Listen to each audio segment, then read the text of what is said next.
So that is that then. Sri Lanka complete a very convincing victory over Ireland, gain those 2 points, gain some crucial net run rate therein as well. Ireland, well, no match on the day for Sri Lanka. A 9-wicket victory for the Lankans, who continue to build on that momentum after losing that first game. Hello and welcome. You're watching Cricbuzz Live. My name is Tanay Tiwari. With me, Parthiv Patel, Zaheer Khan. Gentlemen, welcome. And it was that kind of a win. You called it clinical at the 10th over mark and clinical post that as well. Yeah, Sri Lanka will be very happy. When you are playing qualifiers and then you go to the next round, you got to have that build in confidence through and through, and that's something which Sri Lanka will be very happy with. They did fantastically well with the ball. All the bowlers contributed, and exactly what was needed from their batting lineup. When Nissanka was not there, there was some concerns around that. The start has been their strength, so how they're going to cope with that? And I think they'll be very happy with how things have panned out for them. Having 50 run power play is the exact kind of a start which you look at when you are chasing a total down, relatively lowish total. So I think Sri Lanka will be very happy, and the confidence. You look at that group also. It's not an easy group. Yeah, they will be playing Afghanistan as well, England, New Zealand, Australia, of course. So keeping all that in mind, this win for sure will boost their confidence, and you've seen it in Asia Cup as well. If you are on a winning momentum, you can cause trouble to any teams. Sri Lanka would want to do that. They know that it's not going to be easy for them, but they've taken a good start. So with the other teams also, we'll have to wait and see how they grow in confidence now from this game and move into the tournament. Yeah. Confidence is very palpable, PP, and especially the fact that they didn't have Pathum Nissanka, as Zach mentioned, and yet for them to have a good start with Dhananjaya De Silva and Kusal Mendes, especially Kusal Mendes, the way he batted, it was very important, and you mentioned that it was very important for them to start well with the bat. And once you've done that in a small chase, the job is done. Yeah, especially when you're chasing only 130 or 125, you have to have a good start, because then it's all about wickets in hand. Because if Ireland had to win, they had to take 2-3 early wickets, which Sri Lankan batters didn't allow. The start was brilliant, and they actually run rate was very crucial. I like the way they finished the game.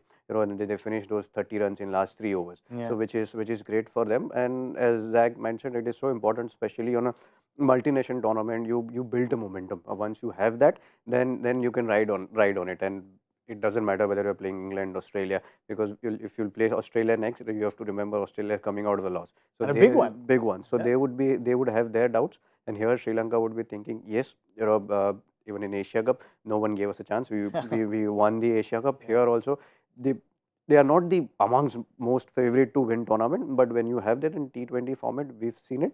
So I think they would be really happy. Overall, not just batting, the way they finish the game. You want to finish the game quickly. If it's in your hand, you want to just put aside 5 overs spare, 30 balls spare. It's a huge win in T20 format.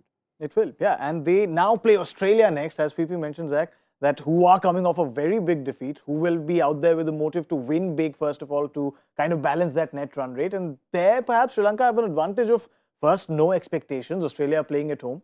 They have the winning momentum as well. The Asia Cup script is repeating for them. Exactly. And Australia will be under pressure because of the net run rate. So when you're behind in the net run rate, and Sri Lanka has the advantage of net run rate now.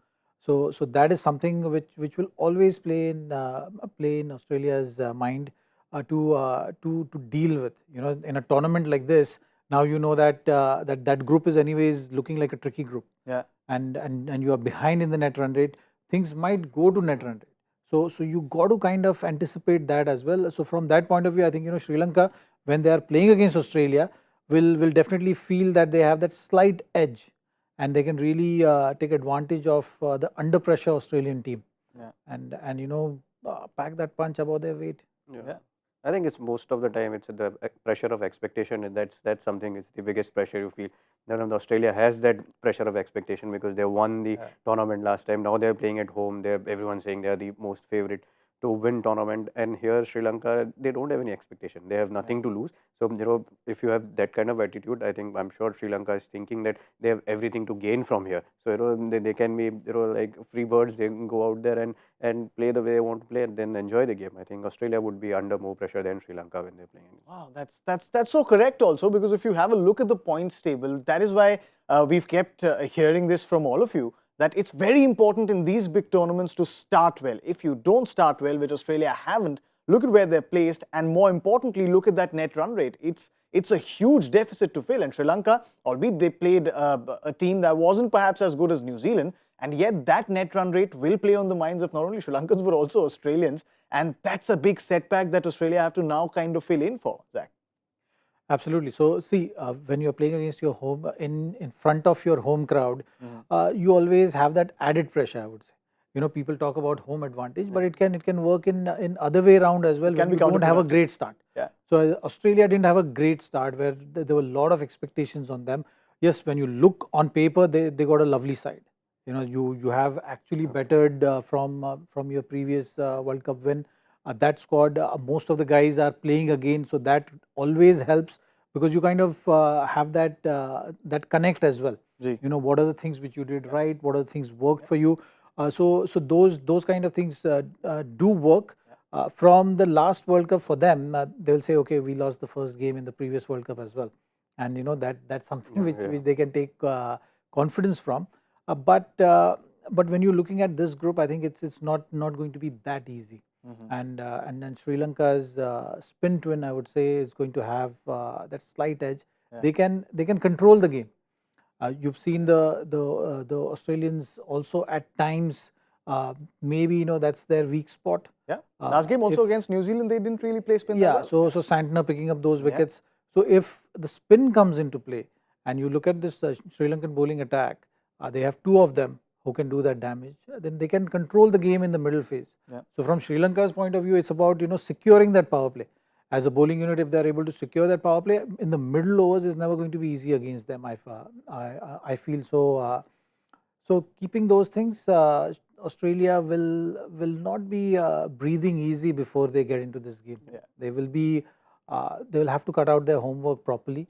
And then bring everything possible, because one more loss and then you're out of the tournament. It's curtains. Pretty much. Yeah, pretty much. Then there's mathematical possibility, a lot of luck involved. We'll not go there.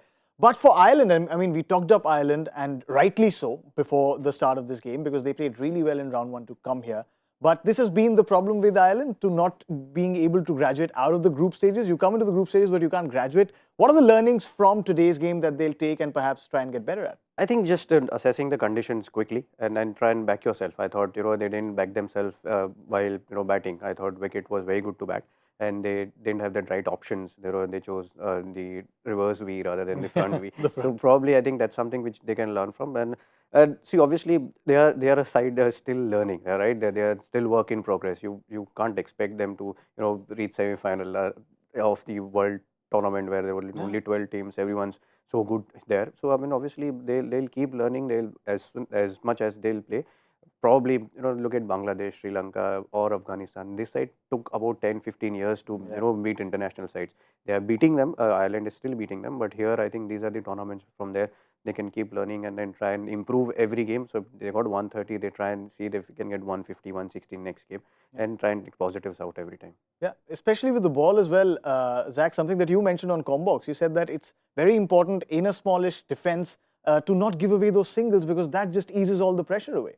Absolutely. So as a team, you got to try and find a way of winning a match, no matter what the situation is.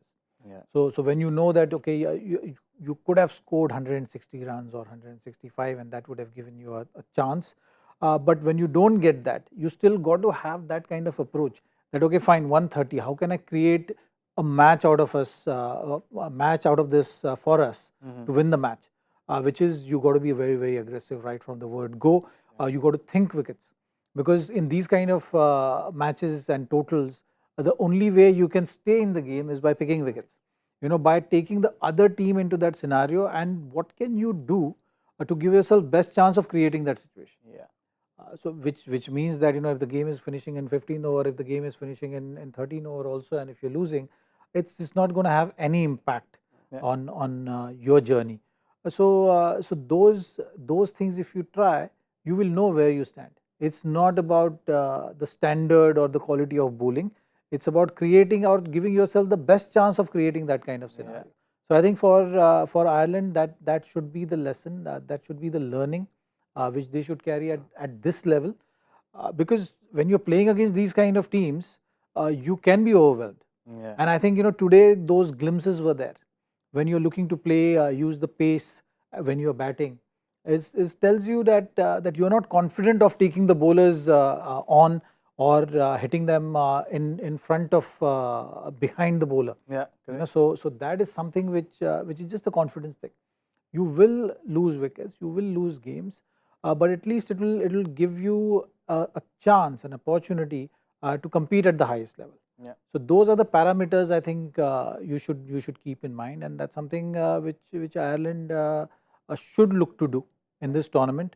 It is not about getting to the next level. It's about how many wins can you get in this. Yeah, correct. There's still a lot of games for them. Yeah. So you got to find that way of winning a match. Yeah. Learnings for Ireland: a win, 2 points, and some very good net run rate for Sri Lanka. That wraps up Game 1 on Super Sunday. But it's the Game 2 that we are building up to. It's India versus Pakistan. I've got some very crucial news from the ground. Very, very crucial, sir. Maza aa jayega aapko. First of all, Yuzi Chahal is not partaking in any of the drills. He's not warming up. That's the news from the ground. Our Ashwin is, and Mohammad Shami has marked his run-up. So Ashwin's playing, Shami's playing. Yeah. That's interesting. It's very interesting. Also, if you're wondering about the weather, if you're not sure how the weather's going to be and you don't trust my word because I told you it's not going to rain, we've got Gautam Bhimani bringing you fresh update right from the ground right now. So we're going to leave you with fresh visuals from the ground right now.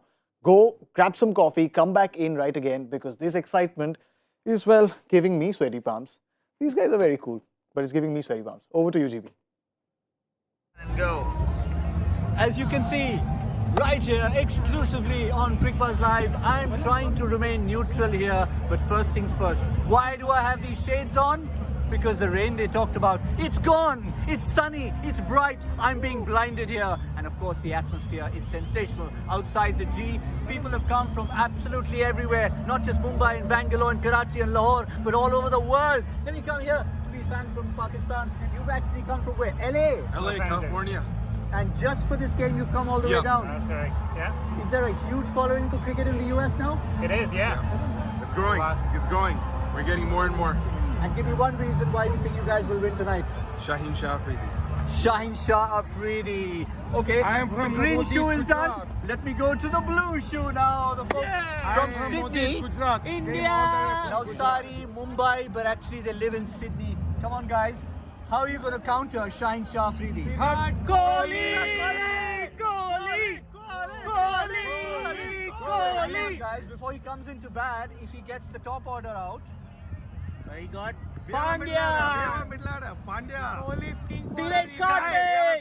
Alright, you can see that. Come here. Let me get these guys back in. Okay, you guys have mentioned everyone talks about Pakistan's bowlers versus India's batsmen. You guys have a decent batting lineup. Who do you reckon is going to do it for you with the bat? Is it Babar? Is it Rizwan? Or do you have an X factor? Babar and Rizwan to start it off, and then the middle order with Shadab, it's going to be crucial. Shadab, and then we have Haider Ali. Alright, as you can see, all the names out there. He's got the gimbal out, they've got all the gadgets out. Let me just walk a little way, just to show you the atmosphere here. Jolimont Station has been really busy, and the fans are just starting to stream in. There's still a while to go before the match begins. But already, the sun, the atmosphere, the chanting, it's all there. Cricbuzz Live, enjoy the studio, but folks, this is the place to be.